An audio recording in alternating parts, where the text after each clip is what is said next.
शुभम करोति कल्याणम। किसी भी कार्य या उद्देश्य की पूर्ति तभी होती है जब उसके लिए किया जा रहा प्रयास प्रमाणित विधि से किया जा रहा हो, अन्यथा उसका परिणाम संतोषजनक मिलने में संदेह ही रहता है।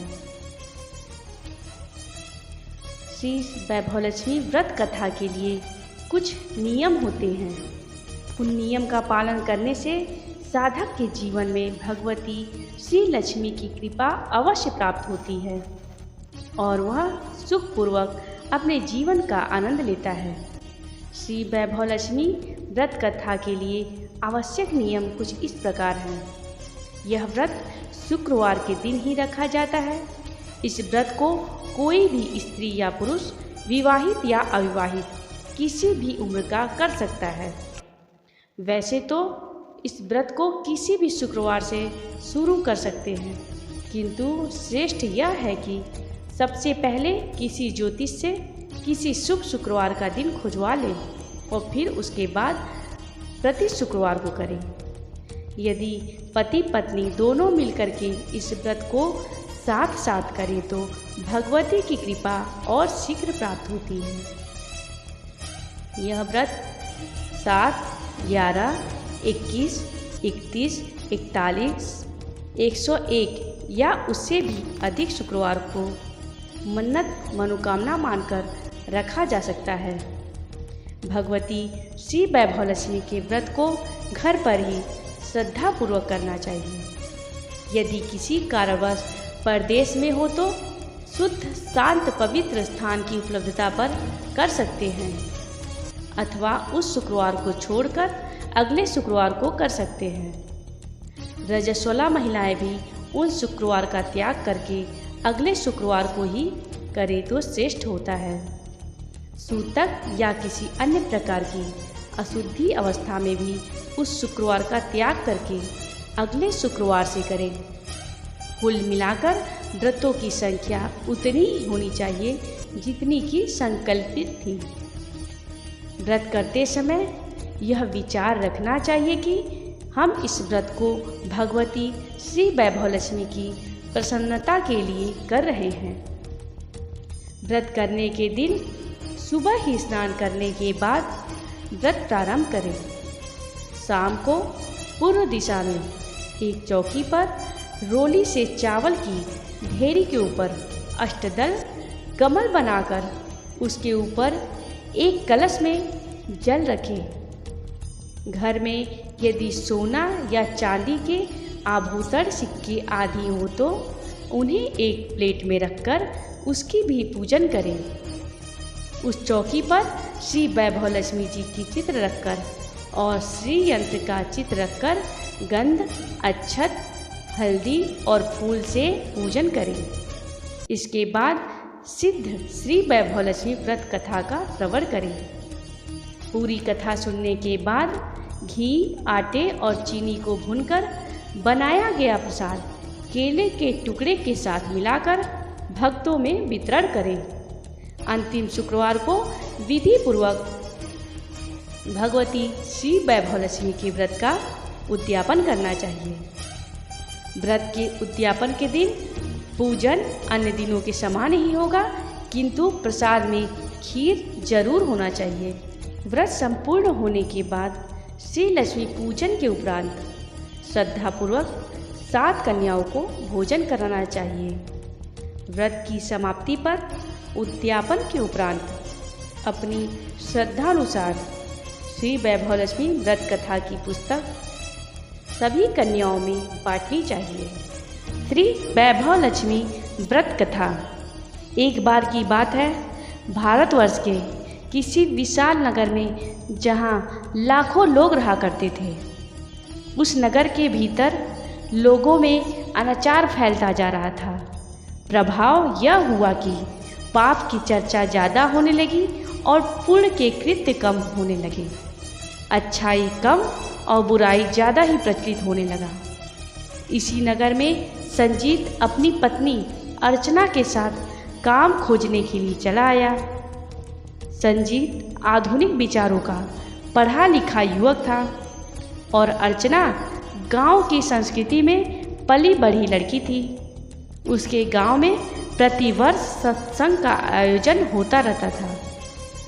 इसी के प्रभाव से उसके मन में धर्म के ऊपर आस्था रहती थी। वह नित्य ही भगवती लक्ष्मी की पूजा करने के बाद ही भोजन किया करती थी। शुरू में तो सब ठीक ठाक चल रहा था, किंतु बाद में न जाने उस परिवार को किसकी नज़र लग गई कि धीरे धीरे उनके घर की हालत बिगड़ने लगी। अर्चना तो नित्य पूजन पाठ करती रहती, किंतु संजीत की संगत बिगड़ने लगी और परिणाम स्वरूप वह धीरे धीरे उस नगर के बिगड़ैलों के साथ साथ जुआ, शराब, मांसाहार आदि करने लगा। धीरे धीरे उसने अपने जमा किए सारे पैसे जुए में लगा दिए। जब उसके पास कुछ न बचा तो अर्चना के सारे गहने चोरी करके बेच गया और उससे जो नशा करता रहा, स्थिति यह हो गई कि जब उसे कुछ न मिला तो वह घर के बर्तनों को भी बेचने लगा। अर्चना काफ़ी घबरा गई। एक दिन वह पूजा करते करते रोने लगी और रोती रोती ही भगवती लक्ष्मी के चित्र के सामने बैठे ही सो गई। भगवती तो ममता की सागर है। अगले दिन सवेरे एक ब्राह्मण उसके घर नवरात्र के उत्सव की तैयारी के लिए चंदा काटने के उद्देश्य से आया। वह अर्चना के घर पर भी गया। तब अर्चना रो पड़ी और रोते रोते ही उसने कहा कि महाराज, मेरे घर में कुछ भी नहीं बचा, मैं आपको कैसे चंदा दूं? तब ब्राह्मण ने उससे पूछा कि हे देवी, तुम्हारी क्या समस्या है? अर्चना ने अपने घर की सारी स्थिति बता दी। उन ब्राह्मण ने उसे सांत्वना दिलाया कि बेटी, तुम भगवती की पूजा तो करती हो, लेकिन उसके नियम नहीं जानती हो, इसी कारण तुम्हें ये दिन देखने पड़ रहे हैं। मेरी बात मानकर नियम पूर्वक भगवती श्री लक्ष्मी के व्रत को कर। अर्चना ने तुरंत ही उस ब्राह्मण से पूछा कि बाबा, मुझे भगवती श्री लक्ष्मी जी की पूजन विधि बता दो, जिससे मैं उनकी पूजा करके सुख शांति प्राप्त कर सकूं। तब उन ब्राह्मण ने उससे कहा कि अर्चना, इस महान व्रत को सिद्ध श्री वैभव लक्ष्मी व्रत कथा कहते हैं। तुम्हें इस व्रत को बड़े ही श्रद्धा और विश्वास के साथ करना चाहिए। किसी भी शुक्रवार को इसको शुरू कर दे। मैं तो कहूँगा कि नवरात्र में ही शुक्रवार को शुरू कर दे तो अच्छा रहेगा। सवेरे स्नान करके व्रत शुरू करना होता है। फिर दिन भर उपवास रहकर शाम को एक चौकी पर चावल का ढेर रखकर उसके ऊपर रोली से लाल अष्टदल कमल बनाकर उसके ऊपर एक कलश विराजित कर दे। उसी चौकी पर बगल में ही किसी पात्र में यदि कोई सोने के आभूषण हो तो रख देना, यदि सोना ना हो तो चांदी के भी आभूषण को रख देना, यह भी उचित रहेगा। उसी के बगल में भगवती श्री वैभव लक्ष्मी की चित्र वाली पुस्तक और श्री यंत्र रखकर उसका पूजन करो। सबसे पहले धूप बत्ती जलाकर भगवती को हल्दी, चंदन आदि सुगंधित द्रव्य समर्पित कर उसके साथ फूल और चावल, जिसे लोग अक्षत कहते हैं, उसे भी समर्पित करो। इसके बाद बड़ी तन्मयता के साथ भगवती श्री वैभव लक्ष्मी व्रत कथा का श्रवण करो। एक बात विशेष ध्यान देने की है कि पूरे दिन किसी से झगड़ा या विवाद से बचना है। पूरी कथा श्रवण करने के पश्चात भगवती श्री वैभव लक्ष्मी की आरती उतार कर फिर सभी भक्तों के बीच में घी, आटा और चीनी को भूनकर बनाए हुए भूरा को कटे केले के टुकड़े के साथ वितरित करना चाहिए। जितने भी भक्त आए उन सभी को प्रसाद देना चाहिए। उसमें किसी प्रकार का मतभेद मत करना, क्योंकि भगवती के तो सभी संतान एक जैसे ही हैं। माता अपने संतान में कभी भेद नहीं करती है। ये तो हम लोगों ने समाज को बांट रखा है, इसलिए सभी आए हुए भक्तों का सम्मान करना इस व्रत को निरंतर 11, 21, 31, 51 शुक्रवार तक करना चाहिए। तुम इसे 21 शुक्रवार तक करती रहना। हाँ, बीच में जब तुम रजस्वला या किसी अन्य कारण से अशुद्धि को प्राप्त हो तो उस शुक्रवार को छोड़कर अगले शुक्रवार से करना, किंतु संख्या पूरी जरूर करना चाहिए। फिर अंतिम शुक्रवार को प्रति शुक्रवार की भांति पूजन और आरती करना चाहिए। उसी दिन विशेष करके खीर का भोग भगवती को जरूर लगाना चाहिए। इसके बाद विशेष करके 7 कुंवारी कन्याओं को भोजन जरूर करवाना। यदि सामर्थ्य को तो 11, 21, 31 या 51 या उससे भी अधिक कन्याओं का भोजन करा सकती हो। फिर प्रसाद सभी भक्तों में बांटने के समय सिद्ध श्री वैभवलक्ष्मी व्रत कथा की पुस्तक ज़्यादा से ज़्यादा संख्या में जरूर बंटवाना चाहिए। अर्चना ने उसी नवरात्र के शुक्रवार से सिद्ध श्री वैभवलक्ष्मी व्रत करना शुरू कर दिया और निर्बाध रूप से 21 शुक्रवार तक करती रही। अभी अर्चना ने 11 शुक्रवार भी व्रत न किए थे कि उसके पति को अचानक उसका एक पुराना दोस्त मिल गया, जिसने उसको उसकी बुरी संगत से दूर किया और एक अच्छी नौकरी भी दिला दी।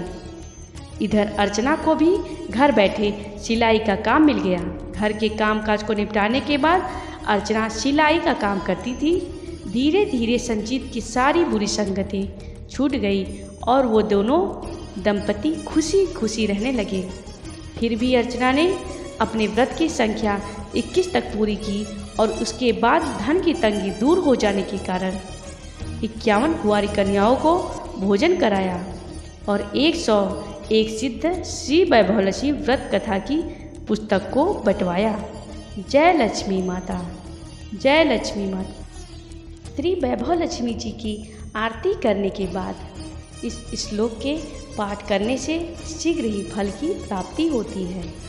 यत्र्याभ्यागवदानमानचरः प्रक्षालनं भोजनं तत्सेवा प्रीतिदेवार्चनविधि सत्यं गवापालनं धान्यानमपि संग्रहो न कलहश्चितातिरूपा प्रिया दृष्टा प्रहाहरिवशामि कमला तस्मिन् गृहे निष्फला।